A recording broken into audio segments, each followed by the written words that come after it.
Aragami puts you in the boots of a shadow ninja, and when I say shadow, I mean you literally become one with the shadows.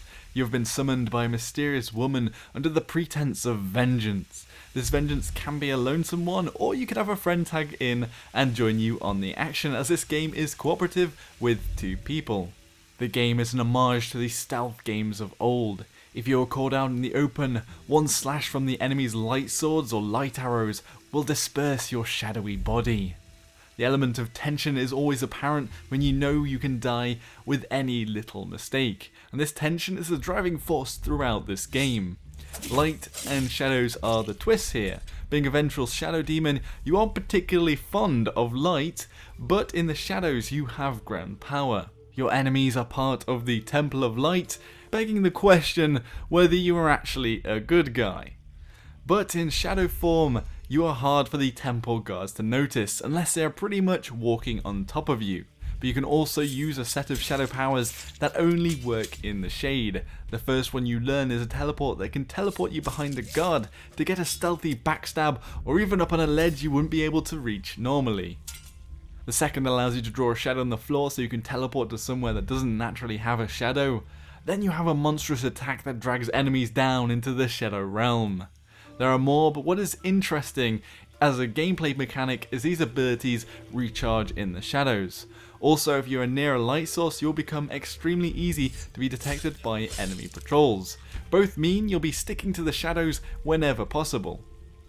The game, in my opinion, is beautiful, but it's all about style over polygon count or texture definition, which a lot of indie games go for. But the cel-shaded effect, combined with the intricate locales like the colourful Japanese temples, often are enough to make you stop and want to just take in the scene. The particle effects on the shadow moves are all satisfying to look at and have definitely got the right balance of light and dark in the maps. The main character too, when close up in the light, doesn't have ultra high resolution textures, but the bold red and hints of the shadow underneath work. Plus your cape in the shadow glows to show you with symbols how much shadow power you have left, which is pretty epic.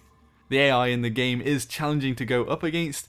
They can sense your footsteps or your presence in the shadow if they are close enough. The guards will go through 3 phases of white, yellow and red, each one becoming more increasingly alert, and they will move and search more on each one.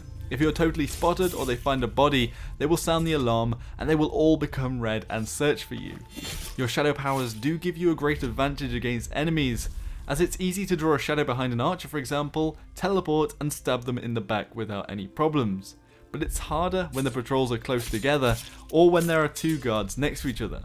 Later abilities too will give you more of an edge over enemies, like being able to dispose of their bodies out of the light, but the levels do get more complex to compete with your character growth. I'd say it would take some strong skill to be able to get through the maps without stealth and just using your powers, but I'm sure we'll see some epic speedruns soon. Killing in most levels is actually a choice, as you don't necessarily need to kill anyone to progress in the level. The objectives are all collecting items, and the killing is secondary, so a pacifist could very well pick up the game and feel at ease running through a peace mode. Obviously, leaving a set of guards or an archer sentry alive will make your run harder, but it's nice that the peace option is open. There are also slight RPG elements with you being able to upgrade your abilities, defense and attacks, and you do this by collecting scrolls and unlocking them in a shop-like menu. The scrolls are hidden in rooms that are often behind several guards or are almost like bonus areas on the maps, which can make the level more fun to complete fully and a reason to go around the whole environment. Although a later upgrade to your Raven will spot these scrolls for you without searching. Yes, you do have a Raven that will help you spot enemies and keep track of them as well. The music score really drums up the tension of being a ninja scurrying through some quite majestic temples. Also, the sound effects, from the chirps and hoots of night animals to the shadow effects, all were very pleasing to the ear. I think both the sound and music team have done a great job here. Aragami's story is told through some interaction with Yahiko and some through short anime cutscenes which represent some of your memories. There is also an element of mystery that spices up the game and propels you forward to the next challenge. But I wouldn't say that it's the most compelling plotline, and it's definitely trumped by the gameplay experience in the game. Not that that's necessarily a bad thing, and it is good it has a sturdy backbone of plot to keep the experience a little more grounded. The cooperative feature truly is awesome. Just being able to play the whole campaign with a friend is a rare and rarer sight these days. If you don't have a friend on Steam to play with, the matchmaking instantly dropped me into a game with a player. From my experience, there was no desync issues or lag, which I might have expected, but I suppose it might come down to the potluck of the matchmaking RNG. Also worth mentioning, I'm fairly sure it works through Steam, so I don't know whether the GOG games works.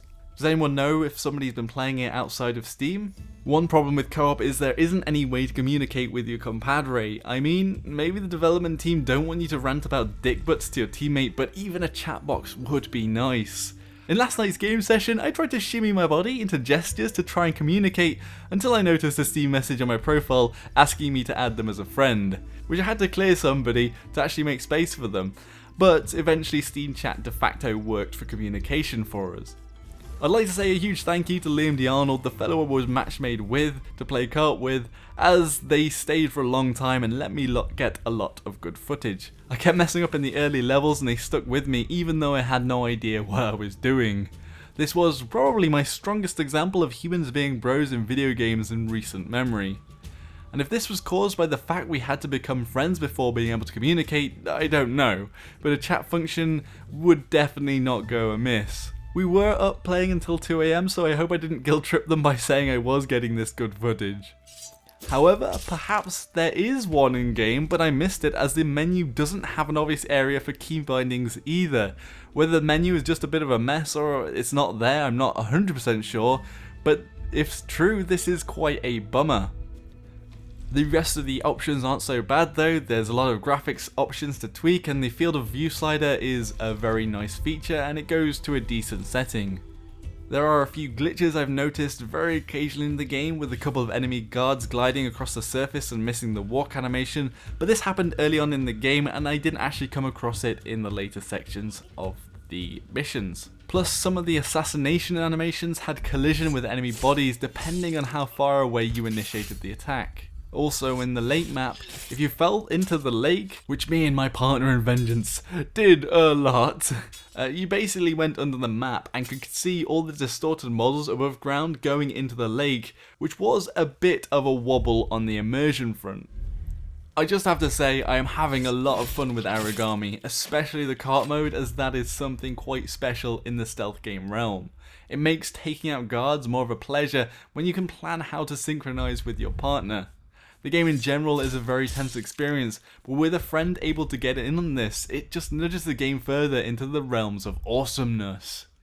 It looks great in its style and is occasionally let down when you see the meshes collide in the animation, but due to the locales it's easy to forgive. So if you enjoy stealth games, like ninjas, or just want something different to play, I would definitely recommend giving Aragami a try. It was on my most look forward to list after I played it at EGX, which is a UK games fair, and I haven't been disappointed. It's still an indie game and it isn't a showy AAA with explosions and Hollywood CGI cutscenes, but the gameplay is solid, and in my opinion that matters most. Just go with that in mind.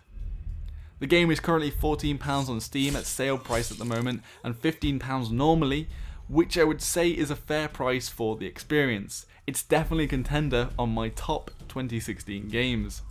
Anyway, that was Aragami. What does everyone else think about the game now I've showed it you? Is the Shadow Ninja a path you might walk?